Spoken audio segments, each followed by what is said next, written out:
Hey, everybody. How are you? Oh my goodness. It has been like such a Facebook Live week, and I love it.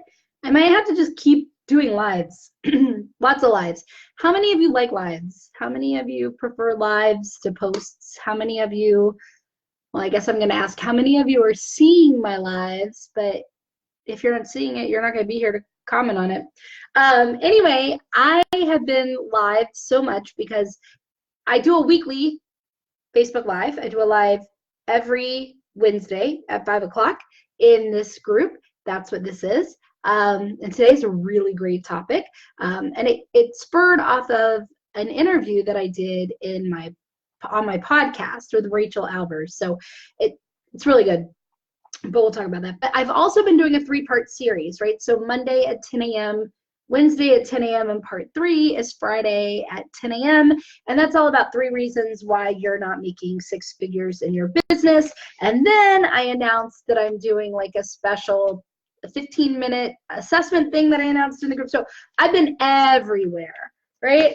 Doing all the videos. And I love it. I love it. So who's here? Say hello when you're here. Facebook's been really, really weird today in terms of like not telling me when people are watching and not telling me when people are commenting. So if you are commenting in the comment section of the group and I'm not responding, it's because I don't see it. I promise. I will respond if I do. I actually had to the other day pull up my Facebook Live on my phone and watch it separately. So if you're here, if you could say hi and let me know, then that would let me at least see if this is working. See, when I go on my phone, I see that Harley says, okay, good. It's showing up on, let me mute this. It's showing up. Okay, thank you, Harley. You made it work. You made it work, so thank you. All right. How many of you are completely booked with clients? Like you have clients, the number of clients that you want, you're really good, you have a waiting list. How many? If that's you and you're watching on replay or live, type 1. Magical powers. I love it. How many of you would like more clients? You would like more clients, type 2. So type 1, the number 1 in the comments if you're good with clients. You have enough clients, you don't need more clients, and you've got a wait list, or your problem is that you have too many clients coming in. And then type 2 if it's like, no, like I need more clients, or I need a pipeline of clients, so I still need to generate interest and I still need to generate clients. Hi, Carolyn. Let me know by that, and if you're watching on replay, still go ahead and type in. That will give me an idea too. Every time you guys answer my questions in the live, and every time you guys give me feedback, it really helps me create content and resources and challenges that will help me, it's like very Jerry Maguire, help me help you, right, get the goals that you want. Harley's like, more clients, please. Better clients. Okay, more clients and better clients. All right. So what are you guys doing to get clients? Hi, Jennifer. Hi, Sherry. Hi. What are you guys doing to get clients right now? Where are you, like, what are some of your marketing techniques? What are some of the things that you're doing? Tell me. First, okay, actually, this is what I would love for you to answer. Let's see. Harley says, I do have some really amazing clients, but not all of them. It's really funny that you talk about that because I'm in another group and we're talking about difficult clients and like finding the blessing in our non-ideal clients and finding the blessing in difficult clients. And really that change of perspective is so amazing. I might have to do that as a separate live, how to deal with difficult clients. But what I'd love to know right now is who you help. So in the comments now, if you're watching live or if you're watching on replay, kind of give me your little elevator speech. Say, hi, my name is Harley, and I what, right? Who do you help? What do you help people do? What do you do? If you were at a networking event and you were to stand up and you were to say, hi, this is what I do, what would you say? Like, type it in the comments for me, please, so I can see. And again, if you're watching on replay, please type it in the comments as well. Hi, Barbara, how are you doing? That would be very, very helpful for you to type that, right? So give me your little elevator speech. Give me your little 1 sentence or your little 30-second or whatever. Type it and say, you know, hi, my name is Rita, and I help women entrepreneurs to go all in on their business so that, right, they get more clients and make more money and build a profitable business that supports their life, right? Something like that. So what would you say? Back when I was a dating coach, which we're going to talk about today, when I was a dating coach and I had just started, I said, hi, my name is Rita, and I help singles find love. I help singles find love. I help singles find their partners, right? That was what I said. So I want to know yours. Please, please, please. Like if you're watching, I can't stress this enough. And I'm going to start stressing this more and more in Facebook Lives. The more feedback that I get from you guys, the more I can do in this group that is really giving you guys real value. So when you answer my questions, I know where you're at.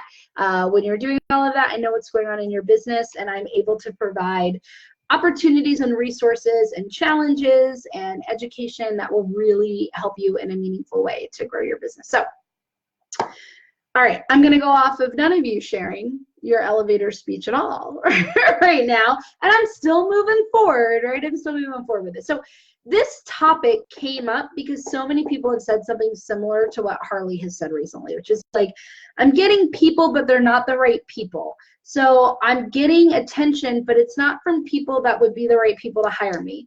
And when I dig in on that, and I ask why, it's like, oh, well, they don't have the money to pay me for my services, or they're not ready yet, or whatever it is, right? Like they're just not a good fit for me. Or so how many of you have that happening where you are getting interest, like you're getting sales calls and you're getting people to follow you, and but it feels like they are not the right people, like they're not the right audience? If that's you, type it in the comments and let me know.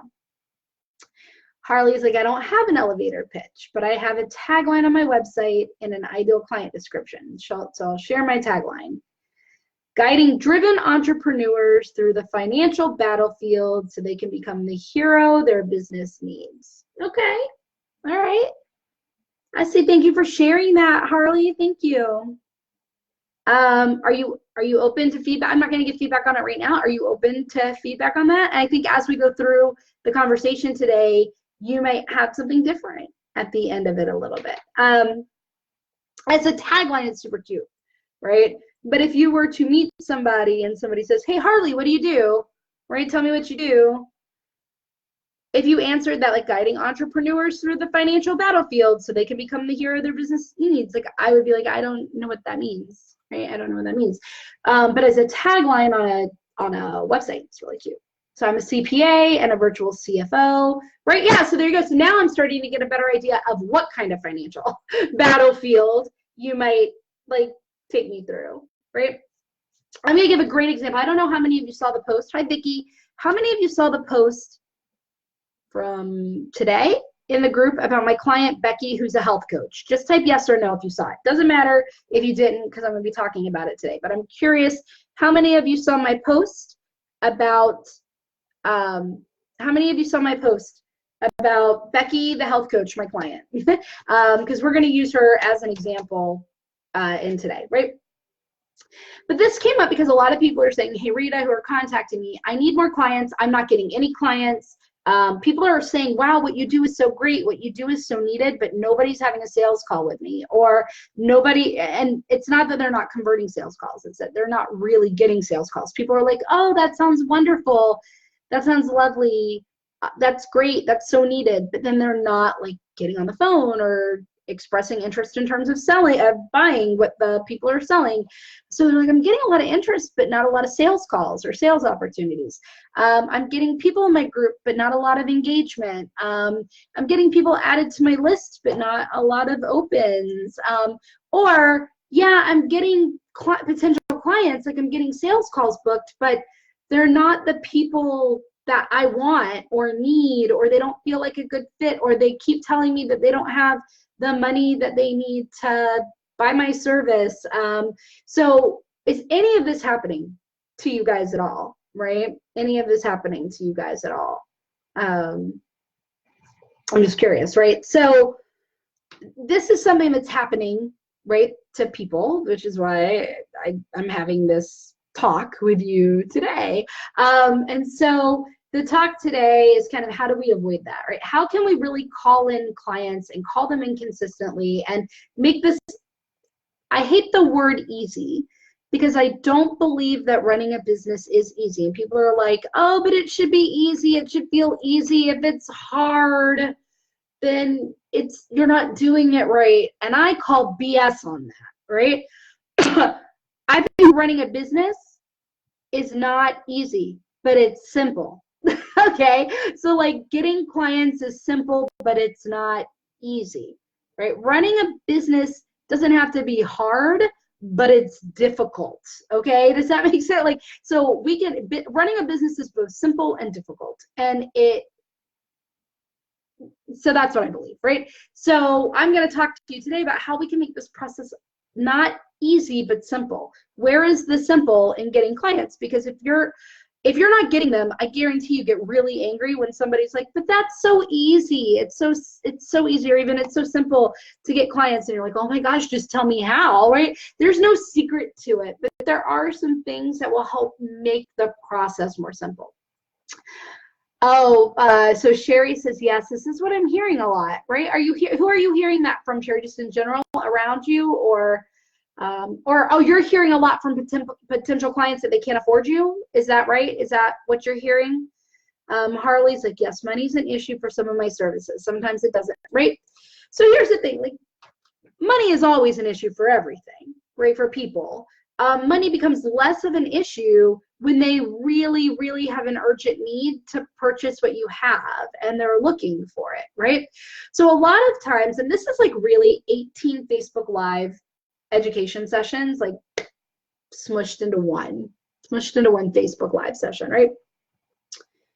So there are different points of a buyer cycle, and you're gonna come into people's views at different points in time. And if they're at the beginning of the buyer cycle, okay, so if they're at the beginning of it, they don't necessarily have the urgency or even know that they need the thing that you offer right now. And I've talked about this before in an earlier Facebook Live. So if you're trying to convert those people, if you're trying to sell those people, they're not ready for you yet. And they might like the idea of what you do, but because there's not an urgent enough need in their life for that result or to solve that problem, they don't even realize that that is a thing that will solve their problem or give them that result. They are going to be like the ones that say, oh, I'm sorry, that's too much money, right? That's too much money for me right now. They like the idea of what you do, but they're going to say it's too much money because the urgency isn't there in their life for them to need the thing right now. However, you will also meet people that get closer to the urgency, right?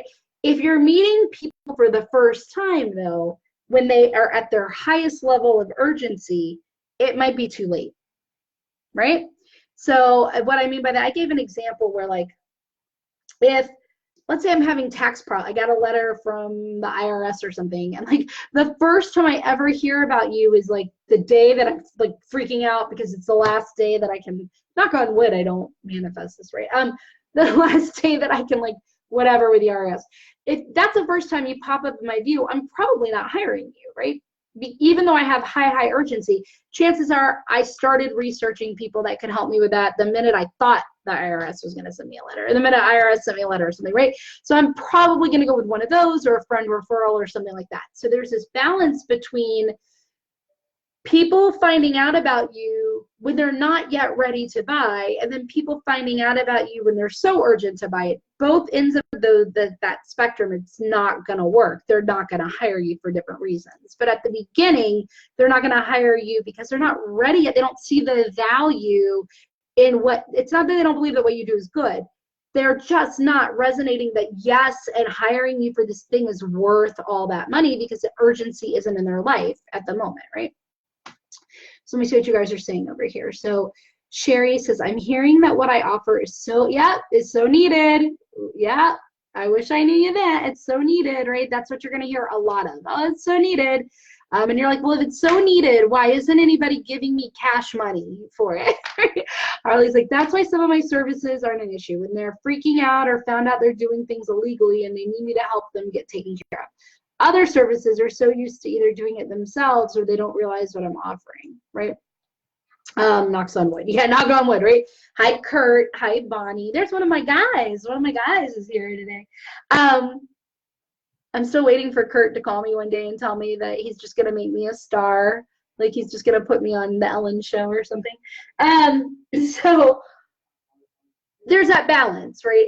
So there's a lot to do with that. But here's the thing. The reason that you're heavy on attracting people that don't, so we're not talking about people who are like ready tomorrow to buy your thing, right? Because if that's the first time they're finding out about you, it's probably too late. But why you're getting so many people that are like, oh, that's nice, right? Is because you're usually being too generic in who you're talking to. Working it, you're gonna call Ellen, Kurt. You're gonna call Ellen, Oprah. Tell them that we all need to get together for lunch one day. Waiting. Okay, so how would you guys describe your target market? Who do you help? Who do you help? So Harley, who do you help? And Sherry, who do you help? Who do you work with? Who do you help? And anybody else who happens to be in here, or if you're watching on replay, please type in the comments who you help. Like I need to know to be able to help you guys. I need to know who do you help? Explain your market to me. And while you're doing that, right, what I noticed from people, one of the reasons, right, why they're having a hard time getting clients is they're trying to attract everybody, and so they're attracting no one. Okay. And this is where like lots of the examples from this week come in. So if you're trying to help everybody, you can effectively help nobody. If you're trying to say, I help people who are having trouble to solve their problem and get results, right? Like, I know nobody's saying that, but if you're saying something similar to that formula, I help people, I help everyone. I can help everyone, right? I hear that a lot. I can help all people. I can help anyone who's struggling with, right? So I'm going to give you an example I did not share in a post in the group this week. I used to have a client who was a dentist, and he would get up at networking events and he would be like, hey, I'm a dentist and I help people who have teeth to do anything that they need with their teeth. I mean, he said it a little more eloquently than that, but the gist was, I help people who have teeth to clean their teeth, to do cosmetic dentistry with their teeth, to do root canal, like any issue that you have with your teeth, I will help you with. Right? And he was like, Rita, I don't get it. Everybody has teeth and I don't understand why nobody is coming to me, right? I am having a hell of a time getting clients and I don't understand why, because there's so many people that need a dentist. Like there are more than enough people for me. So why am I not getting clients? And it was because he was trying to market to so many people. Sherry says, men and women, okay, her market, men and women having difficulty making important decisions with regard. Okay, so Sherry, I'm tabling that. Stick around because I'm going to come right back to you. Okay, I'm going to come right back to you. So to finish the story about my client, the dentist, right? The problem with that was twofold. One, when he would get up and say, I help people with all of these different things with their teeth, like everybody's like, that's great, that's nice. Yeah, that sounds good, that's needed. I'll come to you when I need you, right? But nobody ever did. And it's because when he said stuff like that, or in his marketing or wherever he was not connecting emotionally to any person. Nobody saw their individual self in what he was saying. Yes, we all have teeth. Yes, we're all going to need them cleaned. Yes, we might need cosmetic. Yes, we might, but we don't see ourselves in that statement, right? So working with him, I asked him like who his favorite client was, who his best client was. And he said cosmetic dentistry is really where the money is. And his favorite cosmetic dentistry clients were brides-to-be because they were excited and they wanted to get their teeth all fixed and whitened and corrected before their big day for the photos and the family that's coming to town and all of that. And if he could just fill his entire business with those people, it would be so wonderful. And so I said, okay, there you go, right? That's who we're going to market to. Because if you could fill your entire practice with only the best type of patients, then why wouldn't we do that? And so he didn't like it because he was like, Rita, this is going to get me no money. Like if I narrow down to only market to brides to be who are, wanting to fix their smile, I'm eliminating in my marketing all of these people that I can help. And I said, here's the thing, you're trying to market to all of these people and you haven't gotten any clients. So can you just trust me? You haven't got any patients, right? Can you just trust me on this one? And he agreed. He was like, okay, I'll trust you. And he got up and he did it, right? He said, hey, I'm a dentist and I help brides to be who are getting married in the next 6 months to whiten and brighten and correct their smile before they spend $5,000 on photos and seeing all their family, right? And he started getting business like crazy, right? First, people saw themselves in him. They were like, oh, I'm a bride to be. Oh my goodness, maybe I should get my teeth whitened. I am about to spend $5,000 on photos. And oh my gosh, my ex-boyfriend's sister's mother's whatever is going to be there and blah, blah, blah. And all this, I have to look good. And like, this is going to be preserved forever on video. And oh my gosh, that's me. I need that, right? I need that. And so people could see themselves very quickly that they had a need for what he was offering. But more than that, people could refer easier, right? Because when you say, hey, I work with people who have teeth to do all the things with the teeth, people are like, cool. I literally know every single person with teeth. Every person I know has teeth, right? So I am thinking of so many people. I can't think of one person to refer to you. I can't think of one, right? Because there are too many.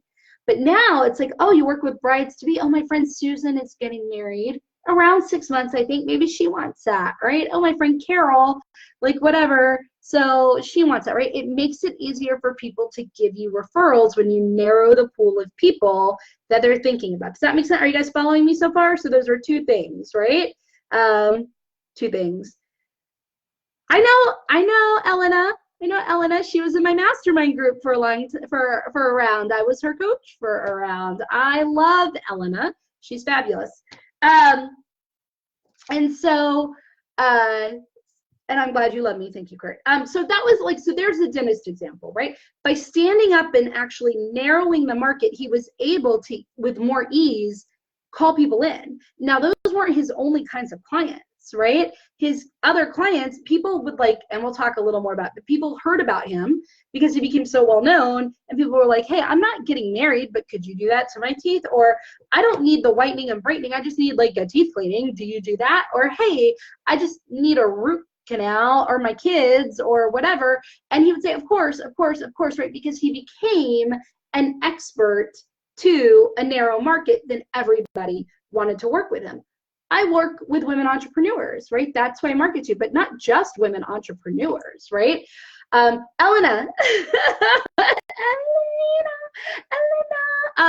Kurt wanted to introduce us to each other. So I told him I already know you and love you. So that's kind of the idea of the dentist, right? Is that here he was saying, I help everybody because he was so scared of eliminating anybody as a potential client, right, or customer. I help all people with teeth and I help people with all their issues with teeth, but really because everybody thought that's great and that's wonderful. And when I need a dentist, I'll go to him and all of this stuff, but nobody was, and nobody was going to him at all. Although they were very interested in what he did and they loved what he did.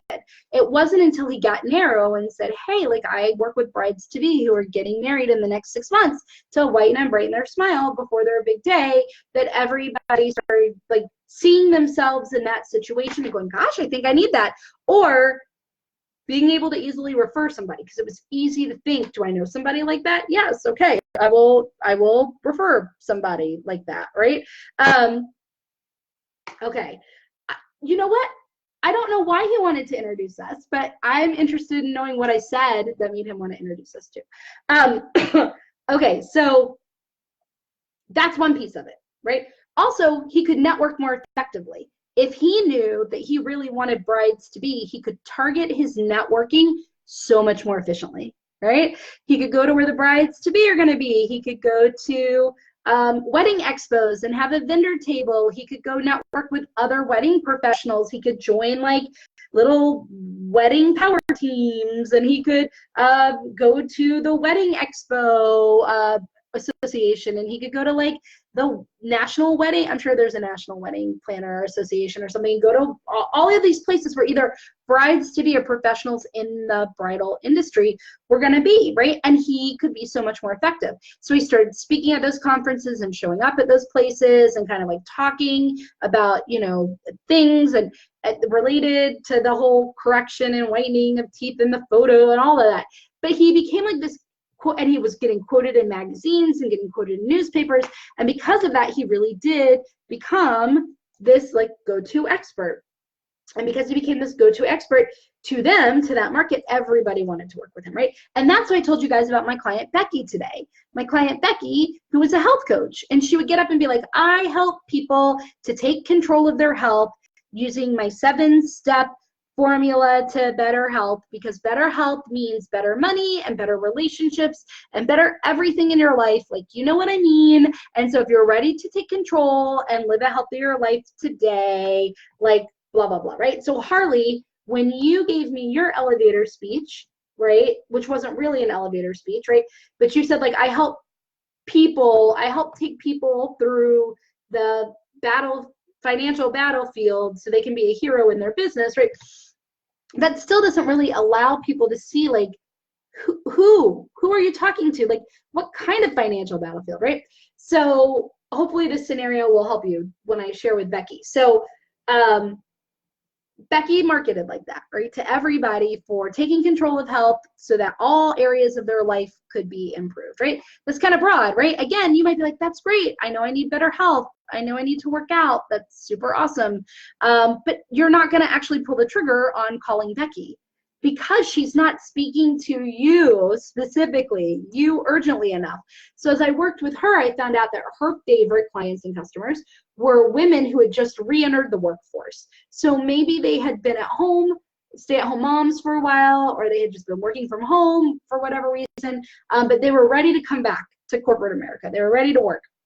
And they got a job and they got back to work, and then suddenly their health just was like out of control because they used to have time, right? When they stayed at home as a mom or even a work from home, they had more control over their day and their schedule. And so they planned meals and they had more movement and they had more working out, even if it was just chasing after the kids, right?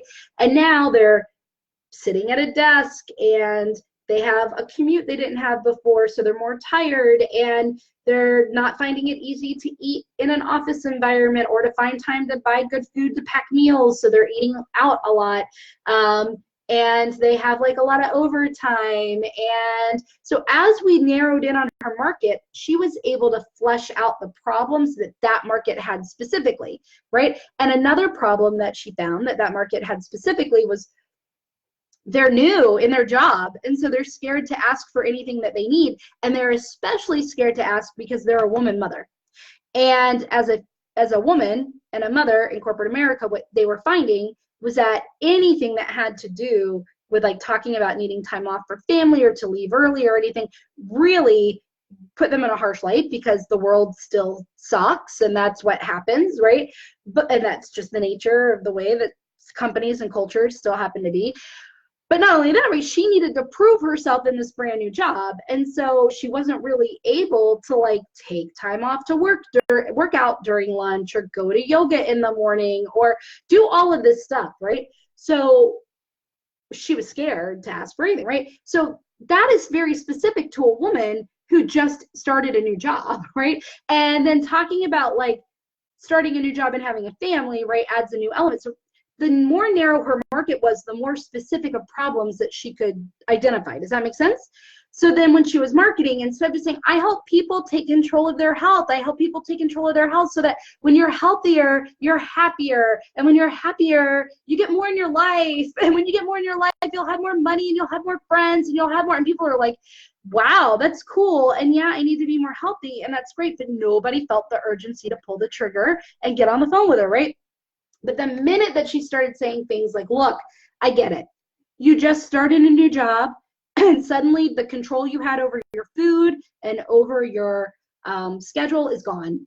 And where you used to run after the kids, now you're sitting at a desk for 9 hours a day. And you're tired when you get home because you have this commute you've never had before, and the last thing you want to do is go to the grocery store or meal plan, and so you're just slapping together some meals of convenience or eating what the husband has cooked, or like you're not packing your lunch, or if you are, it's not great, you know, you're not satisfied with it, you'll bring a crappy lunch and then you'll go buy it because you look at this bologna sandwich and you're like, I can't eat the sandwich because you're just too tired, right, to do it. And more than that, like, you want to work out, you want to use your lunch hour to work out, but it's a new job and you know you have to prove yourself to the boss, right? So you sit there and, you know, work through lunch and blah, blah, blah, and you don't even go out for a walk. And like, that's something that somebody sees themselves in, to go, oh my gosh, it's like you're in my head. It's like you've got a web camera in my life and you're watching me and you're like seeing me and you're sitting there and you want to cry and you come home and you're too tired to even play with your kids. And like, but what they wanted, right, were shortcuts for health. They wanted shortcuts. They wanted hacks. They knew they still had to prove themselves at their job. They knew they couldn't be told, just honor your boundaries and like go out and work out for an hour. These people were like, I literally just started this job and I need to prove myself. I've been out of the workforce for, you know, 2 or 3 years. Like, I can't be asking to come in 30 minutes late so I can go to my yoga class, or I can't be leaving right at 5 if they're expecting me to stay a little bit, right? Like, that was their reality. And so what they needed were just shortcuts that they could work in to their day to have more energy, to eat better, to whatever. But when she was marketing so generically to try to reach everybody, what happened was exactly what I said, in that she reached nobody. Does this make sense? Are you guys all there still? Yes? Are you following along with me here, right? They all loved what she had to say, but nobody felt an urgent need to pull the trigger and to sign up for a call and to hire her, right? So when you speak generically, you actually you're resonating with no one, right? I did that when I first started. I would market to all singles. I can help singles find love. What single? Well, there are singles who want to find love, but the singles who wanted to find love were like, oh, that's great, that's wonderful, oh, that's so good. Whenever I'm ready for that, like, I'll come to you, right? Like, but nobody was signing up with me. And it wasn't until I started marketing to divorced women in their 40s who were dating for the first time since their divorce. They've been divorced for a year or more, and they were now dating. So my marketing was, you don't want to make the same mistake again. You're ready to meet people, but you really want to take your time. You want to make sure you're attracting the right people. You don't want to make the same mistakes that you've made before. Also, what is online dating? You have no idea what it is. It wasn't a thing when you were last dating, and you're confused and you feel overwhelmed by it, right? And so, like, all of that, right? That would be the way I'd market to somebody who was divorced and in their 40s, who was starting to date again. You're overwhelmed. It feels confusing. You just want to have fun. You just want to get out there and have fun, right? To them, it wasn't about finding love or finding their partner. It was like, let's get out there again and start meeting people and having fun. The 40-year-old never married, her marketing would be totally different, right? If everything in their life was the exact same, marketing to a 40-year-old never married woman versus a 40-year-old divorced woman, if everything was exactly the same. Completely different. The 40-year-old never married is like, look, you're starting to wonder if it'll happen. You're feeling alone. You see all of your friends getting married, and you're worried that your time to be able to have a family is going away, and you're not sure why you're meeting all the wrong people, and you don't want to settle, and you don't even know where to go to meet the right people, and it's like, why is it your fault? Like, they would be totally different. So if I was trying to market to both markets, I would be speaking so generically that it would be boring, and not one of them would see themselves in the situation, in the scenario, in what I do, to have an urgent need for me. So when I was like, I hope singles find love, people are like, cool, awesome, great. Nobody felt any emotional connection or urgency. But the minute I started talking to that divorced woman in her 40s who, whatever, and if she had kids, she didn't, my favorite client, but if she had had kids, right, that would have been another whole thing that would have narrowed it even more, that would have helped me emotionally connect even more. Like, so and you have kids, you don't even have somebody to watch the kids, and you're wondering, like, how can I go on a date? Like, do I ask my ex-husband, like, to watch the kids when I go on a date? I don't know. Like, how do I navigate this, right? The more narrow I got, the more specific I could be with their problems, and the more specific I am with their problems, the more I connect with them, because I'm using their language, their situations, their scenarios. So people are so afraid to do that because they're like, but I can work with everybody. Yes, technically I could work with every single. I could not market to every single effectively for the reason I said. Also, networking wasn't as effective. Once I knew divorced women in their 40s, I could narrow where I was going to go network, right? I knew which divorce support groups, divorce meetups, all of this stuff, right? So yeah, I could help every single. I can't market network with them all effectively and efficiently, right?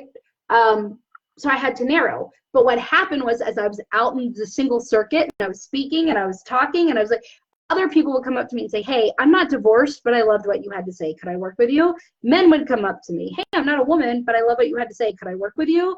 Right? Hey, I've never been married before, but can I work with you? So I started working with everybody. Right now, I market to women entrepreneurs, but not really just women entrepreneurs, right?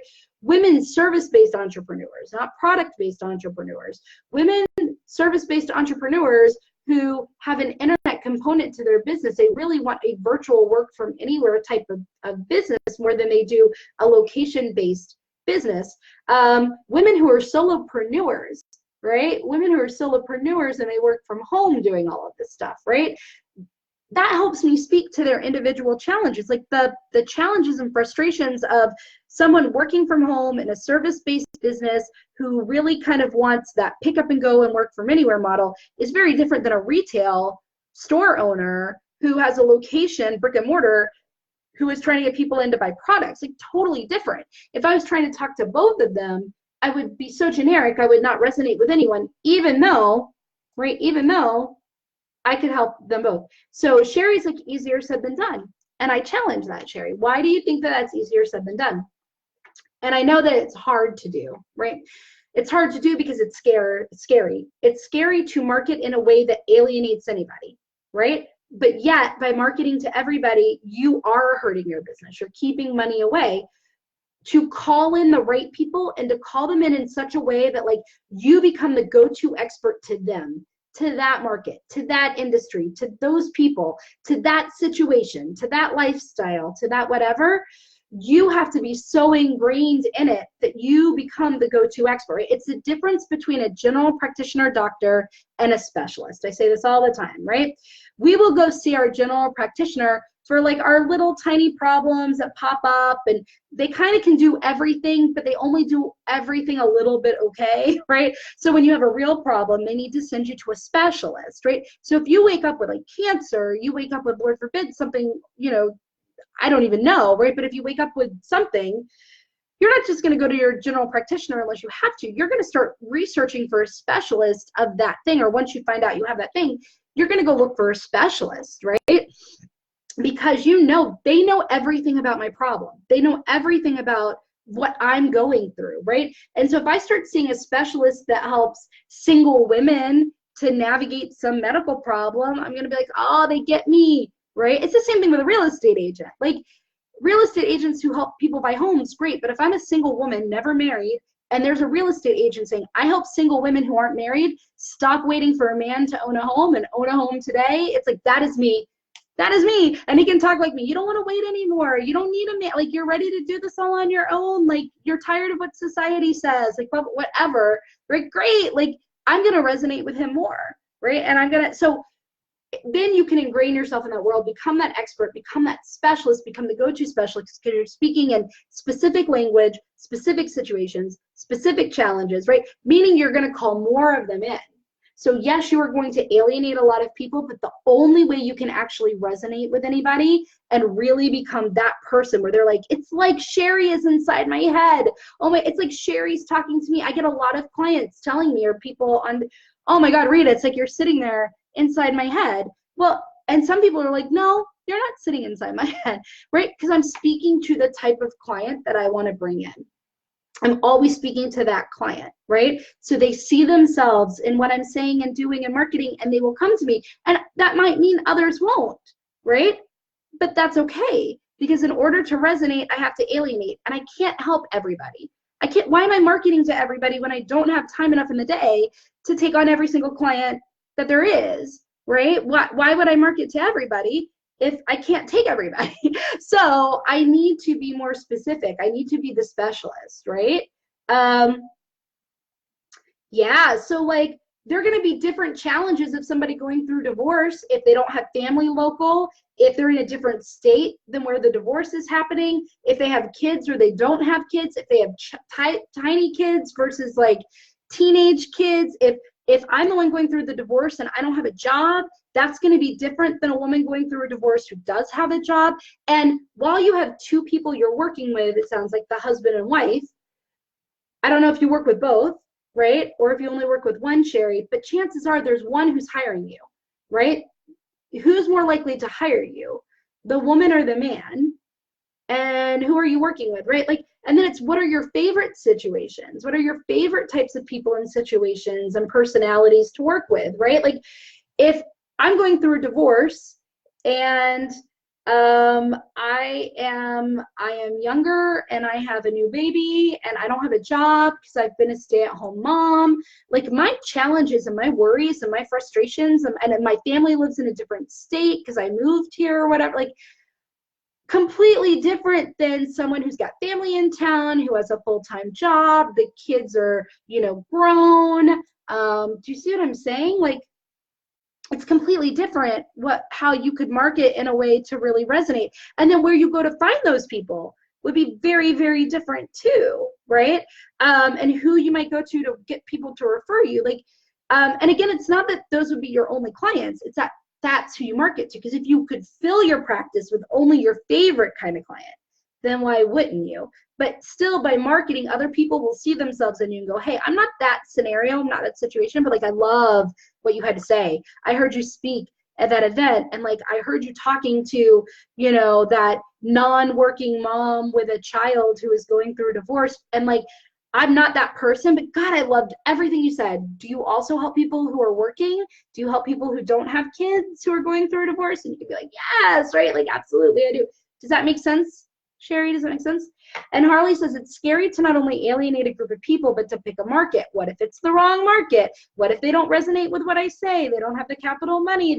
So here's the thing. The people who have the urgent need for what you have will always come up with the money to get it, right? Like, what makes somebody want to pay money is they have an urgent need for what you're doing, right? Or they have a true belief and a true understanding of the value of what you do. Part of that, though, is your job to educate people. So like, when I used to be a lawyer, and I would work with landlords, a lot of landlords would only come to me when they absolutely needed me, which was like they needed to get a tenant out of their house. They needed to evict a tenant, right? So that's when they would come to me. The best time for them to come to me was like when they had the lease, when they needed somebody to draft up the lease, because when I was going to evict, their leases were terrible because they were buying leases online, right? And so I really quickly learned, wait a minute, like, for me to find people who would hire me for the leasing part of things, I really need to go meet them when they're only thinking about buying investment property. And I need to become an expert to them around that stuff, around buying investment property and navigating it and finding your first tenant and all of that, so that I can educate them on the importance of using me for their lease, right? If they already had a property, if they already, like, it's kind of too late, right? Until they've had enough trouble that then they're ready to listen to me and buy a lease, right? So part of that is it's on you to educate people, to show them the value, but it's easier to do that and let them see that you have a solution to their urgent problem when you're able to know what their urgent problem is. Then you can connect it, right? Like, I get it. Your problem is that you don't know how to online date. This was not a thing when you were last dating. I can help you navigate online dating so it can be fun, right? Cool. Like, that is awesome. I can now show her. If I didn't know what urgent problem I'm speaking to, because I'm not really speaking to an urgent problem, I'm speaking to a generic problem, then I can't actually show the value. So then people aren't seeing the value, which is why they're saying that they don't have the money for it. Does that make sense? Yes, it makes sense, but it's scary, right? You don't have to know. I always tell people, just start. Just start with one. Like, I started with divorced women in their 40s for date coaching, and I'm now a business coach, right? Like you're not stuck with it. You can change, you can ebb, you can flow. I went from a dating coach to a business coach, right? Like, it's not forever. It's not like it's not a forever thing, and you're not changing what you do, and that you work with lots of people. And you can even still, or you can have multiple ideal clients, but when you go into a room, you need to know why you're there. So I could still go to a singles event right now and stand up. I still have date coaching clients. You never hear me market for them. never hear me, but I talk about it a lot in my talks. I talk about, and then people are like, oh, I hear you say you used to be a dating coach, and I hear some of the stuff you say, and that's me. Do you still do that for people?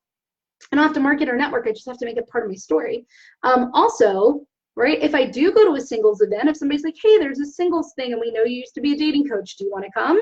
Then when I stand up in that room, I will be very specific to singles. I won't talk about business coaching at all, right? If I'm in a room that's full of women, home-based entrepreneurs, I'm going to be very specific to them. If I'm in a room of HR managers in business, I'm going to be very specific to them about why I might be able to help their business, right? So I can still have multiple ideal client avatars, but in different places, I'm going to be marketing in different ways. But online, I should always be speaking to my favorite. Again, if you could fill your whole business with your favorite type of person to work with, and part of your favorite type of person is they are ready to give you money. They are ready to give you money for what you do. And so working with a coach, Sherry, can really help you with that, help you kind of work through that. There's market research. I help my clients do market research. I help my clients build a base of clients before they narrow, so that when they narrow, they have people right there ready through the use of market research, right? That's something that I do. My spouse is on the board game design industry, and I love helping his business. I can come in as an expert and an advisor in so many aspects of their business, but they're smaller and they don't have the capital to afford to pay me. This is very common. Oh yeah, sure. Startups, right, are very tight with money. Certain kinds of tech startups and certain kinds of product-based startups, super, super tight with their finances, right? But does that mean they're always going to be tight with their finances, right? No, like you don't want to just focus on them, right? But you might want to focus. Are there also businesses in the board game design industry that are larger and bigger? What about the board game design? Is it more products that you like and people have products? Or so working together, we could probably find like where you start, but market research would be the best way to do it, right? But anyway, like, so the reason people are stuck from having this steady flow of clients is they think that by marketing to everyone, they should have more of a flow of clients. But by marketing to everyone, you're actually not emotionally connecting with anyone. And people always make decisions with emotions and then justify with logic. So you must connect to them emotionally for them to want to work with you. Then they will justify the money and working with you with the logic, right? If you try to lead with the logic, that's not how people make purchasing decisions. It's not like, oh, look at this flight to Hawaii. It's a 757, or I don't know what kind of planes or whatever, with like special carpet and clean air and a guy that rubs my feet on the way to whatever and blah, blah, blah. So boy, I guess I'll buy this ticket for $10,000, right? Because of all these logistics and these like things I saw. No, right? People are like, I'm burned out and tired. I need to get out of here. And so then an ad comes on like, go to Hawaii. Are you burned out? Are you tired? Are you ready to get out of the cold? Go to Hawaii. And you're like, yes. Oh my God, yes. I'm so into Hawaii. Let's do it. And then it's like $10,000. And you're like, what? And then they're like, but it's a whatever plane with special carpet and a guy that rubs your feet all the way there. And you're like, oh yes, okay, see, you worth it. Worth 10,000, worth it. I'm going. All right, I'm going. I gotta get out of here. If my need to get out was urgent enough, now I'm gonna justify it with logic. But if you're not connecting emotionally, right? If you're not really speaking to that person like you are inside their head and inside their heart and inside their soul, you are always gonna have a hard time getting people to pull the trigger, either to have a sales call with you or to hire you. Another way, not just with our market, but another way that we keep ourselves from that is by being afraid to state our point of view, right? Because what if my point of view isn't her point of view and then she doesn't hire me because of my point of view, right? And I don't mean your point of view about anything in the world. I mean your point of view around your industry. So I talked about another person, right, who I know, who's a health coach, and she believes that, like, hands down, if you're not eating if 80% of your food is not alkaline based, and if you're not drinking alkaline water, you are not eating healthy, right? So if you're drinking regular water, even if it's filtered, she's like, that's not good water. No, you're not actually really drinking water. You have to have alkaline in it, right? That's her point of view. Does everybody agree with her? No, right? Does everybody agree with her when she says, look, you're not healthy. You could feel healthy, you could look healthy, but you are not healthy if 80% of your foods are not alkaline-based foods, right? No, she alienates a lot of people, but boy, does she draw in people who really believe her and really believe that and want to work with somebody who believes that, right? as a dating coach. I was like, the woman should not, right, ask the man out. And I had reasons for that because of who my clients were. I don't believe that that's true in every scenario. But for the types of clients I worked with, I was like, no, you should not be doing that, right? Also, women were like, shouldn't the man always pay? And I'm like, no, the man should not always pay, actually. But here's how you handle that if you want the man to pay. I had very strong like points of view that not everybody agreed with, right? And that's why that 40-year-old never married girl did not like me as a dating coach, because I was like, no, right? It's not their fault, it's your fault. It's like it's not that you're not meeting the right guys, it's that you need to change your view of the guy you want to meet. And they did not like that, right? So a lot of times we're not actually pulling in clients because we're so scared about alienating people by sharing our points of view in our industry that we're not. But the minute you start drawing a line in the sand and you're alienating people and you're making people disagree with you and you're making people go, no, that's not right, I wouldn't work with you, I don't believe that, you will also call in the people who are like, yes, I have been looking for someone like you, I've been looking for someone who believes this, right? Like I had somebody on the phone the other day for a sales call who was like, hey, so like I see that you like, she hadn't really been following me, she'd just gotten referred to me. And as we were talking, she's like, oh, I get this mindset stuff, but like, that's not for me. So when I hire you, I just want to do the business strategy, but not any of the mindset stuff, okay? And I was like, no, that's not okay. Like, I'm not the right coach for you because I do not believe you will be successful if you are not also working on your mindset, right? I do not believe that. And that is the point of view I state time and time again. If your mindset is not correct, accurate, right, in the right place, you cannot be successful in business. You can be temporarily successful in business. You will not be sustainable. You won't be successful sustainably in business, right? Like that's a point of view. Not everybody agrees with that, right? I also believe that you should not worry about websites or branding or market, like all this stuff at the beginning, and you should only focus on speaking and all of these little activities that I say. Not everybody agrees with that, right? But because I alienate people, that means I'm also resonating with people. We live in a world of duality. So if you're making people mad, you're also making people happy. But if you're speaking super generically and you're not stating any point of view, then people don't know what you stand for in your industry and they can't decide whether they really like to work with you or not. And on top of it, you're not marketing to a narrow enough market that you can speak to them like you're inside their head and you know their day and their routine and their challenges. So they're having a very hard time connecting with you emotionally. And when they can't connect with you emotionally, that's where buying decisions are made, right? From an emotional place. And so I shared, if you look for the post from today about my client Becky, it goes into a lot of detail. My post yesterday was about me and my target market, and that helps you, right? And the post on Monday was about point of view. So how can you do this, right? Because like Harley said, and like Sherry said, this is scary. It can be really scary, right, to do this. Well, it's not that it becomes easy. It just becomes more simple if certain things are in place, right? And one is you have to do a self-inventory of yourself. You have to know what your strengths are, what your skills are, what your experience is, what you bring to the table. And I'll tell you why. Because imposter syndrome will stop you from stepping into those specialist/expert shoes, right? Meaning at a certain point, you'll be like, well, who am I? Who am I to say that I really understand that market? Or who am I to say that I'm a specialist for these people? Or who am I to talk about that? Or who am I to, or even in a generic way, imposter syndrome. How many of you have ever encountered imposter syndrome and found that it stopped you from saying something? Like, let me know, say me in the comments, right? So to counter imposter syndrome, it's not that it won't happen. It will come up again and again, but the more you know yourself and you know what you bring to the table and you know your skills, your strengths, and your experience and what you can do for someone, the quicker you'll move through imposter syndrome, right?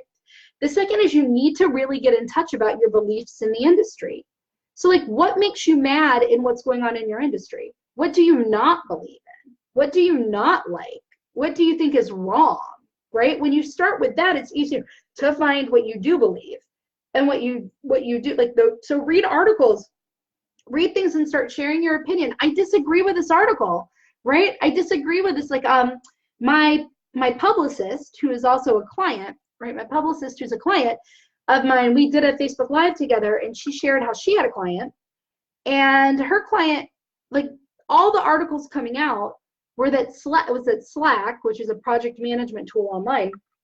Slack was amazing. It was amazeballs, and it was going to change people's, and it's so efficient. And her client believed it is not. It is the worst productivity killer there is, absolutely, hands down, right? And so he started sharing that point of view, right? Like, you have to know what your point of view is in your industry. And a lot of us don't even know that. When I ask people, tell me about your lines in the sand, tell me about your points of view, tell me about your opinions. What makes you mad? What makes you angry? What do you disagree with? What do you think is wrong? What do you think is the wrong philosophy or the wrong way? Some people can't even vocalize it to me, right? But when you start identifying those, you'll know what you do stand for. And you can start sharing all of that, right? So that you call in people who have those same beliefs and morals and judgments and values and wants and worldviews and all of that, right? So that's number 2. Number 3 is to work on your mindset so you operate from a place of abundance, because scarcity will kill you every time, right? A scarcity-based mindset. Oh, you're welcome, Sherry. I'm wrapping up here anyway in 3 minutes because I got to go speak at a podcaster meeting here shortly. Scarcity-based mindset will get you every time, right? If you start making decisions from a place of fear, and being in a scarcity-based mindset is a place of fear, you will make poor decisions for your business time and time again. And you will be paralyzed and you won't take action, right? So the third thing to help you do this is to step into the abundance-based mindset. There is plenty for everyone. There are plenty of customers, clients, sales, opportunities for everyone. There are plenty for you. I give you permission to piss people off. I give you permission to alienate people. I give you permission to push people away, because that space that you create will be filled with the right people, because there are more than enough to come your way. But if you don't believe that, it's kind of like dating, when they're like, but she got a boyfriend and she got a boyfriend and she got a boyfriend, so now I will never have a boyfriend because all the men are just being taken and they're all drying up and this is it. No, because she got a boyfriend doesn't mean I'm not going to get a boyfriend, right? Like, no. And just because she got a client doesn't mean I'm not going to get a client. And just because that client said no to me doesn't mean I'm not going to get a client, right? Because there's an abundance, there's plenty. And you have to step into faith and a faith-based mindset around abundance, right? And abundance-based thinking in order to be able to do the things that we talked about in this video. Stating your points of view, your line in the sand about your industry, speaking more narrowly, getting inside somebody's head, saying, I'm a specialist, not a general practitioner, right? That's hard. And then the last thing is to know you are enough. A lot of times we think, like, we're scared to say things, we're scared to do our point of view, and because we think that people's reactions to us show our worthiness. If people like us, then we're valuable. If people agree with me, then I'm valuable and worthy. If people are engaging on my posts in a good way and sharing my posts and loving them, and I have all the love and all the support and all that, then I'm a worthy person. Then I'm enough. We're getting our validation from external factors. So then we're scared to cut off the external factors because we actually don't believe that we are enough on our own.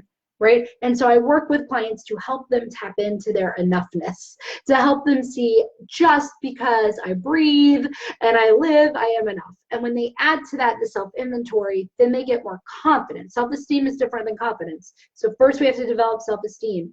Then they can develop confidence. And when they have that, and they know what they have clarity around their beliefs in their industry, and they have this abundance-based mindset, all of that together mixed up in a pot makes it easy, right, to do all the things that we talked about. And at the end of the day, to get more clients, you have to decide, right? You have to decide to do these things. You have to decide, and you have to back it with action. You have to say, look, I am clear about my values. I am clear about my vision. I am clear about my strengths. I am clear about my beliefs in my industry. I am clear about who I love working with. I am clear that there is plenty, right? I am clear on all of this, and I am committed. I am committed, meaning when I implement some of these things, I'm going to see a period of not getting clients or hearing more no's, and that's going to be uncomfortable. But because I'm committed and I'm certain, I believe, I know the results are inevitable, they're coming, right? Then I can sit in the discomfort and get through that to get out to the other side, right? But for that, you have to have that decision that it's true, and that belief that it's inevitable, and you have to back it with action, and you have to back it with daily action, right? And that becomes so much easier when you have support. And that's why I started my mastermind group. Because maybe you haven't heard me talk about it. I'm going to be talking about a lot. I'm not sure if many people actually have, but my 6-figure CEO mastermind group starts next week. There are 2 spots left. 10 people are in it. There are 2 spots left. And this is the exact purpose of a mastermind group, right? To give you the support and all of the not love, it's love, but like helping you sit in the discomfort, helping hold you, reel you in and say, no, don't do that. Don't be, it's okay. You're almost on the other side, giving you the reassurance, the validation, the clarity, all of this stuff, but also helping you with their expertise and me coaching you. And that's why I started this mastermind group, because like I said, all of this is simple, but it's not easy for all of the reasons that you guys just said, right? So I hope that you guys found this helpful. Were there any ahas? Was there a takeaway? Is there anything? Right, so again, I kind of went through what we're doing that keeps us from getting clients and getting them easily, and then how you can start to develop in yourself what you need to not do those things anymore and to do the opposite so that you can pull clients in, right? But this isn't easy, and you need support, like to do this effectively and efficiently all the time. You shouldn't do it alone. Just because you can doesn't mean you should, but this is one that you really can't. And so that's why many years ago, I started a group called the Momentum Mastermind. This year, it's been renamed, because until now, the Momentum Mastermind was just a bi-weekly group session of a group of 6 people that came together for like hot seat laser coaching every other week for 3 months. But this 6-figure CEO Mastermind has been changed. That's why I changed the name. We revamped it, right? It's still a group of 6 people, but everyone gets private coaching, 2 private coaching calls with me each month, 2 45-minute private coaching calls for strategy, deep diving, all of the stuff that we're talking about, clarity, insight, getting to the nitty gritty, the brass tacks about all of your strategy, all of the details of your business. And then you also get 1 group coaching session a month for 3 months. That group coaching session is with the 5 other women in your group. It's a 2-hour session once a month where it's facilitated around mindset and CEO level topics to help you step into actually making decisions like a CEO, operating from a place of faith and making really solid and good decisions for your business, right? So before now, it was just the biweekly group coaching with hot seat coaching. Now it's like, instead of just a little bit of hot seat coaching, you get a lot of coaching with me privately through your 2 private calls a month and some more coaching in the group session. But really, then you get to tap in to the power of the group, saying, what was your mindset around that? How do you navigate through these difficulties? How did you get through that? Tell me what your thought process is on that. What's your process? How did you do that? Like, where do you go for that? And you can really learn all of those valuable things from your other members in a facilitated discussion that I facilitate, right? Plus, you have a Facebook group, so you can still be connected to them between all of the sessions, between your 2 private coaching calls and between the group session with them. And in the Facebook group, right, you can ask any question. You have other experts in there, social media experts, you have photographers, you have videographers, you have life coaches and accountants and health coaches and all, so you can ask all kinds of questions for you and your business, and you get that support because everybody in your group is pledging that support. They all believe in lifting each other to go to success, right? And I think you really need that other expertise and insight to implement a lot of the strategies that we have. And so you have that support in addition to the ear, the cheerleaders, everybody's in there celebrating their wins and cheering each other on, but helping each other also sit through the discomfort of implementing scary strategies, right? Which is what you need. And helping kind of navigate through some of the things that result from that. And then I added to it, because I can't stop, right?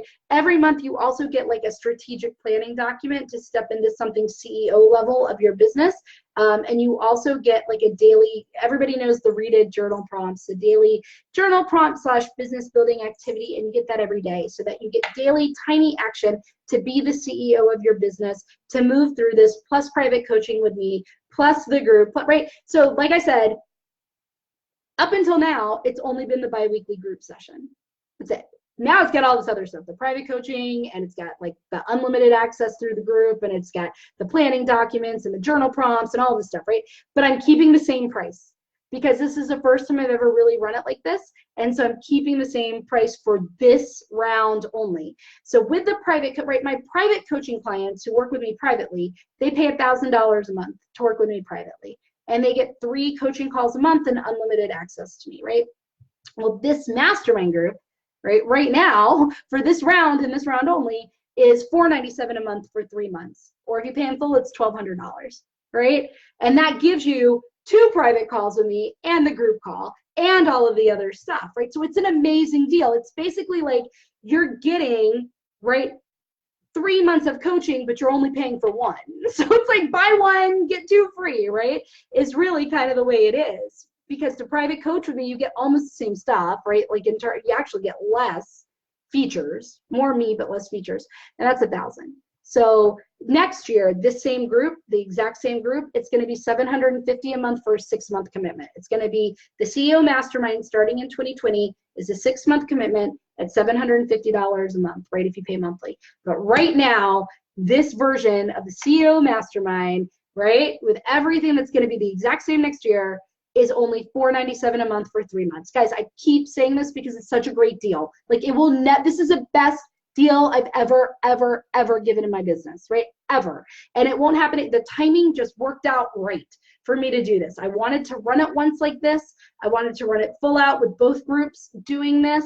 It was like the right last 3 months of the year before I transitioned to the new price next year. So I thought this is a great beta run, a great launch to do this with for a program I've run forever that's actually been wonderful as is, but now I've made it better, right? I've made it better and I kept the old price. So if you've ever thought about coaching, like this is the time, I'm gonna put a link. How many of you are even thinking about it? How many of you are interested in the mastermind group? If you're watching live, if you're watching, say me, right? What you might have seen is that today I also announced that I'm doing free 15-minute calls, right? But for a limited time only to Sunday. And the point of the 15-minute call is to do a very quick, we immediately jump into it. We're going to do a deep dive on your business to find out what is blocking you from making the revenue you want. Where is the holdup? Where is the issue? So you know exactly what you need to tackle to change that, what your priority should be to change that, right? And then if you join the mastermind, like you're only going to like be that much further ahead, but you don't have to join the mastermind to take advantage of the 15-minute free call, right? So look for that too, and I'll put the link to that here too, but they're limited because it's a limited time, so limited spots. So if you want that free 15-minute call, you've got to book that soon. But how many of you are thinking about the guys, I can't stress it enough. Like it really is the best deal ever that I've ever done. There are only 2 spots because 10 women are coming back. 10 of the women who have been participating in this mastermind round after round, some for years, right? They're coming back. They get first dibs to come back. That sometimes leaves no openings in the group. But right now, there are 2 openings, 1 in each group, meaning I can place people perfectly in the right group for them based on your goals and the other professions I think you need to be around.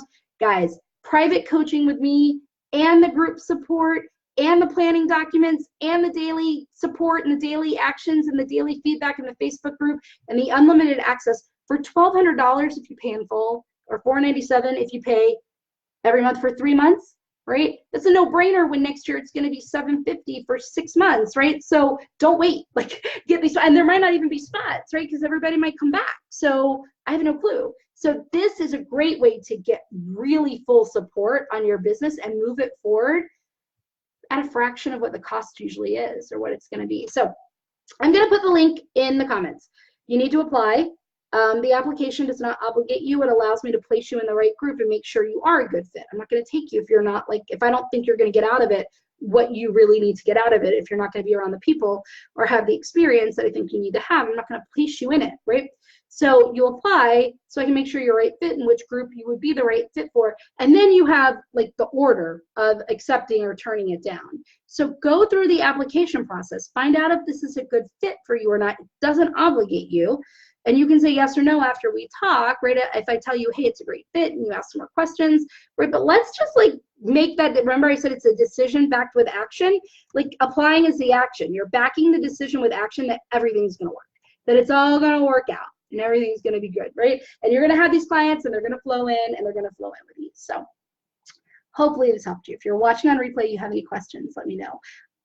I think this is really important. Go back and read all my posts. And if you guys haven't listened to my podcast this week, with Rachel Albers. I interviewed Rachel Albers. It's episode 5 of the Rita Made Me Do It Show podcast. Listen to it because we talk about this. And Rachel talks about exactly how she got comfortable alienating people, stepping into her uniqueness, sharing her points of view, narrowing her market to big time success, and now helps other people do the same. And so she talked about this on my podcast. So make sure you listen to that too. If you have questions about how to find anything, let me know. Otherwise, I got to run. I'm doing another speaking engagement tonight. I will see you Friday morning for part 3 of my 3-part series, the 3 things that are keeping you from making 6 figures in your business. And I'll talk to you soon. Take care, everybody. Bye.